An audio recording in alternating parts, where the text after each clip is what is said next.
Dear Journal, I was trying to figure out why it's fun to wander around looking for these little containers and these little hidey holes, and I didn't really come up with an answer. It just is. It's just fun. Geocaching ties in very nicely with other outdoor activities like hiking, kayaking, bike riding, and sitting on rocks. It's about 10 o'clock in the morning, and I have a couple of hours to enjoy the warmth and sunshine. Around this way, there are enough active caches that sometimes it's best to just pick one as your destination and then work your way around the area. My overall plan on this day was to continue with my little jaunts and sorties off the Delaware and Raritan Canal paths, which extend many miles on both the Jersey and Pennsylvania sides. I was going to ride up to this cache called Vulture View that sits on top of this old ski slope, take some photos, muck about, and then check out some nearby caches, one of which has a terrain rating of 5, which is the maximum rating for difficulty or terrain in the geocache world. It seemed like a good plan, a good way to enjoy the day, but first I needed to revisit my demons at a hiding spot called Where's the Fiddler, a cache that I tried for once before but shamefully avoided, as seen here.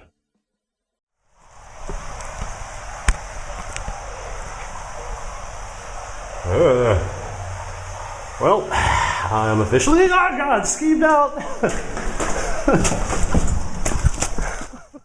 So, it is time to redeem myself, Journal. All I have to do is wait until no one is looking, slide down this muddy berm and poke around for a second time inside a drainage pipe that is home to some freaky spindly leg insects for some container because the little people inside my GPS told me to do so. See, geocaching fits in seamlessly with my other outdoor activities.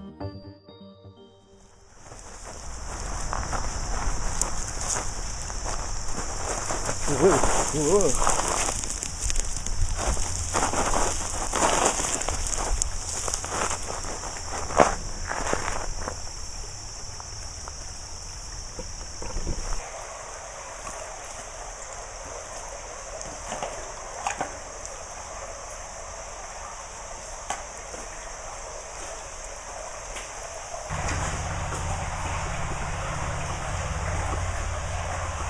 Where am I?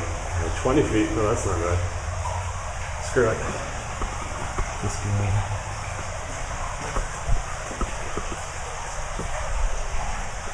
Oh man, that's exactly what I didn't want to see. More bugs.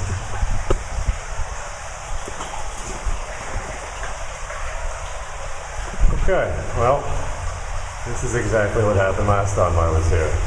I took too long to look at these giant freaky bugs. God damn it! Oh. Screw you, giant freaky bugs. And my fear of having you fly into my mouth. Oh. God damn it. Well, so much for my redemption. Well, that was depressing. Thankfully, no one will ever see that, Journal. It's only a few feet away, I think. Or not. Who knows? Sometimes I don't trust my GPS. But my actions were once again shameful, and not too far from my destination was a cave of shame for me to feel shame in.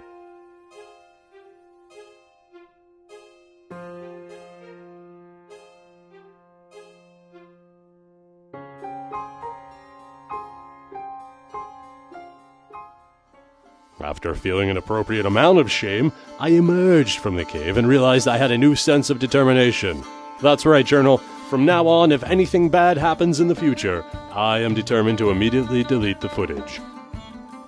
Getting back on topic, I broke off from the canal path to end up in the quaint little area that encompasses my points of interest, and instead of barging up the hill to Vulture View, I decided to try for the cache that has that high terrain and difficulty rating. This cache is part of the Space 2081 series, Journal, and I haven't explained them to you yet, and I probably won't in this entry, but all you need to know is that the people that place them generally do so with a bit more care and craftiness than your standard hide. That's the main road down there.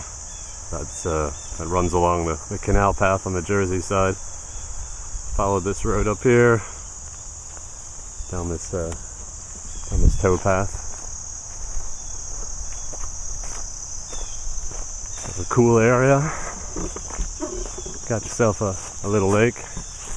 You know, I'm almost positive that this cache is at this building over yonder. Difficulty 5. Interesting.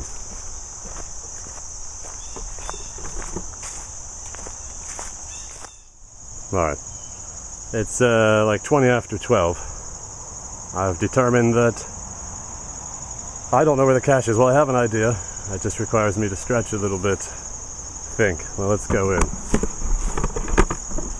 Now, it's quite specific that this cache, I might have said difficulty, but I meant the terrain was a 5. The difficulty is 3.5. That is a bird's nest. So if it's difficulty 3.5, I'm not sure I trust that wood, but that looks slightly out of place in that it looks new. I don't know. I need to finagle it. So, like that looks natural and normal, like that one over there. This does not. Maybe it's just attached on there with a magnet. Magnets, baby. I don't know, but I'm not walking out on there. I have to lay out on it. So, this is going to be awkward.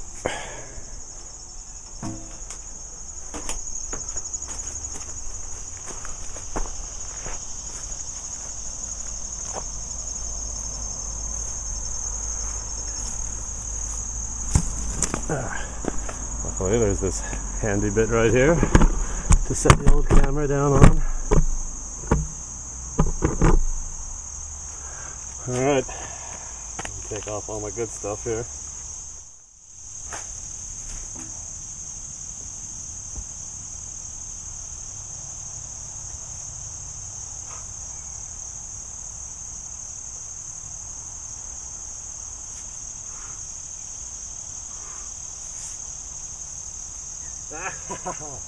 Yeah.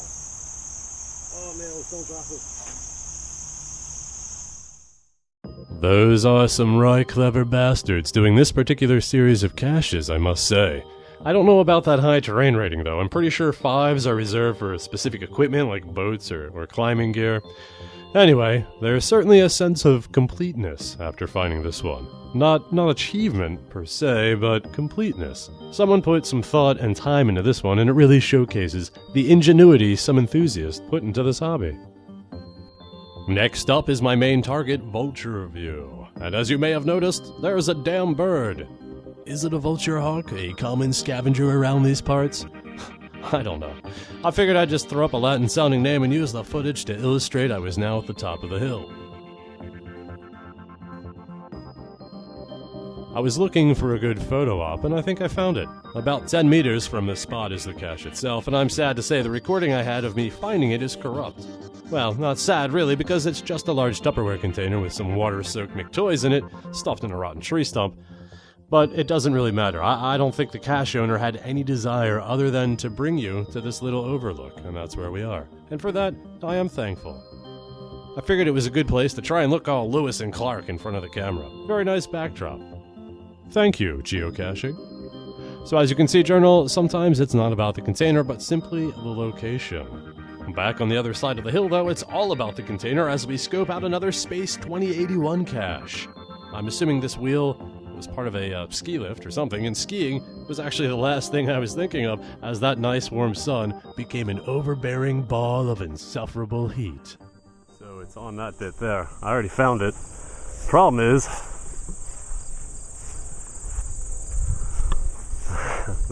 wasps.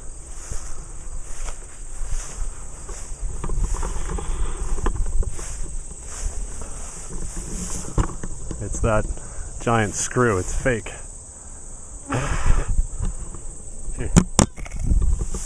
Alright. Hopefully they flew out. I'm just gonna grab it and throw it on the ground and run away. That's my plan.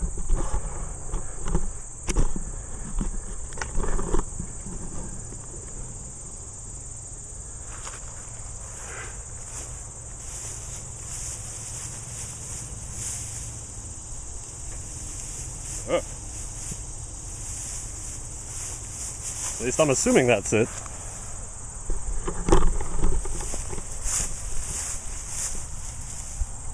Oh, I have sweat all in my eyes. These clever bastards again. Oh, maybe I'm wrong. Oh, no. Look at that. Get my clue out of there. That's sneaky, yeah. It fits right on there. Oh, you clever bastards. And that is mostly where this journal entry ends. I did find some other caches, but I consider unremarkable, run-of-the-mill type stuff. No offense to the people that put them there, but time was running thin and I had great plans for the rest of the day. In the beginning of this entry, I said that I don't know why I enjoy looking for these things. I still don't. All I know is that with each one I find, my desire to find another one increases. And from what I can see, there's no shortage of geocaches that I have to worry about in the immediate future.